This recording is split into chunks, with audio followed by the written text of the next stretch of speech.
बटे दी मिठड़ा वो बटे दी मिठड़ा पंजी यारी हुई चोटा चोट वो जॾहिं खीसे में पई खोट तॾहिं गम ॾेई वे गमशा गली खे दोस्तों हिन कलाम जो शाइर गमशा अली आहे ॾिसी ज़हीद अली कपरी नंढड़ा हसन खान हंद आज ॾिसी पंहिंजे माउ खे चए पियो ॿ टे ॾींहं पंहिंजी यारी मुंहिंजा यार धड़ा धड़ हुई हिन मुल्क जे माण्हुनि में हिन मुल्क जे माण्हुनि में रुगो पंहिंजी मिठारड़ हुई ॿ टे ॾींहं पंहिंजी यारी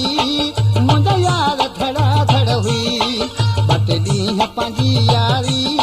मुंहिंजा यार धड़ा धड़ हुई हिन मुल्क जे माण्हुनि में हिन मुल्क जे माण्हुनि में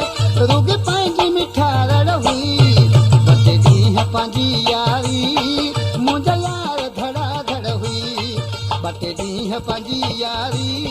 मुंहिंजा यार धड़ा धड़ हुई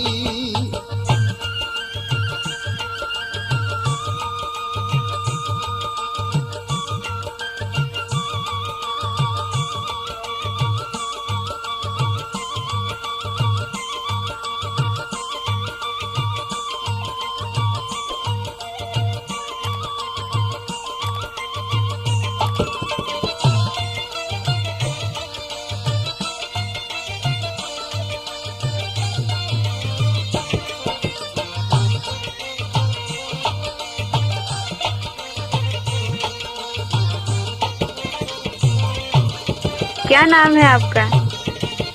नाम तो आपने सुना ही होगा। अब्दुल करीम परदेसी राजा जग जलाल मुझसे कोटा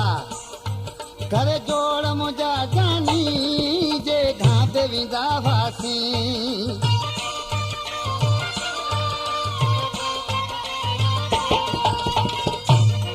करे जोड़ मुझा जानी जे घाटे विंदा वासी वाह हिकड़े कलर कपड़ा वाह हिकड़े कलर कपड़ा पंज हिक मिठावर हुई ॿ टे ॾींहं पंहिंजी यारी मुंहिंजा यार धड़ा धड़ हुई ॿ टे ॾींहं पंहिंजी यारी मुंहिंजा यार धड़ा धड़ हुई हिन मुल्क जे माण्हुनि में हिन मुल्क जे माण्हुनि में रुग पंहिंजी मिठारड़ हुई ॿ टे ॾींहं पंहिंजी यारी मुंहिंजा यार धड़ा धड़ हुई ॿ टे ॾींहं पंहिंजी यारी मुंहिंजा यार धड़ा धड़ हुई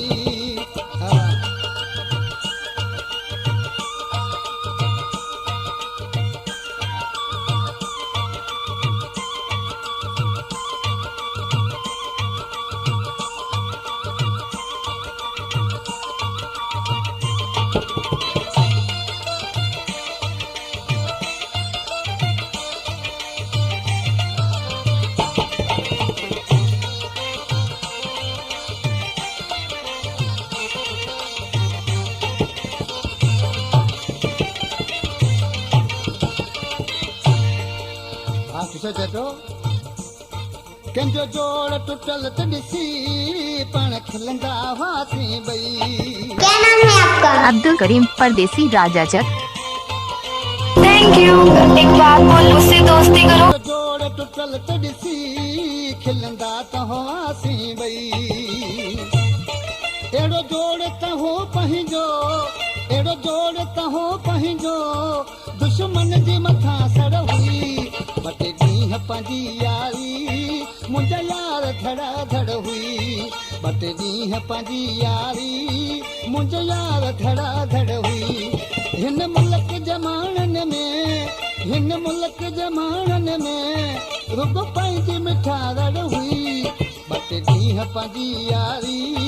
मुंहिंजा यार धड़ा धड़ हुई ॿ टे ॾींहं पंहिंजी यारी मुंहिंजा यार धड़ा धड़ हुई।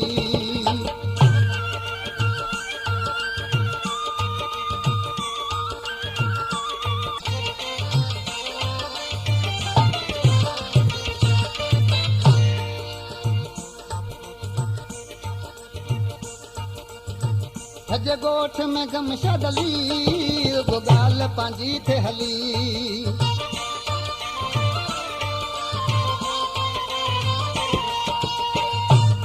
सॼे ॻोठ में गम छॾली रुॻो ॻाल्हि पंहिंजी थे हली मरी रोज़ मिठाइयूं वठी मरी रोज़ मिठाइयूं वठी पीर ते ॾिनी पर हुई बट ॾींहं पंहिंजी यारी मुंहिंजा यार धड़ा धड़ हुई बट ॾींहं पंहिंजी यारी मुंहिंजा यार धड़ा धड़ हुई हिन मुल्क जे माण्हुनि में हिन मुल्क जे माण्हुनि में रुॻो पंहिंजी मिठारड़ हुई बट ॾींहं पंहिंजी यारी मुंहिंजा यार धड़ा धड़ हुई बट ॾींहं पंहिंजी यारी मुंहिंजा यार धड़ा धड़ हुई पारस प्रोडक्शन पेश करे थी बशीर महकाणी वायलो नंबर 2935 अञा पोड़ा अहिड़ा नाहियूं असां पापी पुराणा आहियूं लठ भुरल हिकु घणो पियो